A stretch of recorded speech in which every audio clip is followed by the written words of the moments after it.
discover how to solve the problem of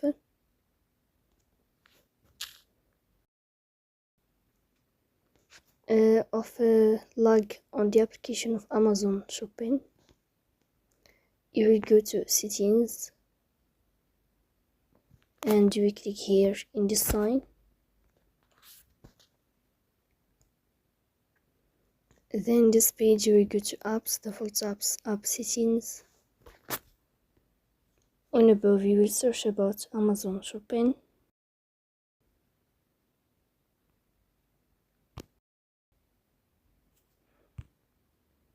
Then we click here. Here in this page of app info you will click on first stop and you will click OK. After that you will enter storage and then you can click on clear cache. So please don't forget to support us.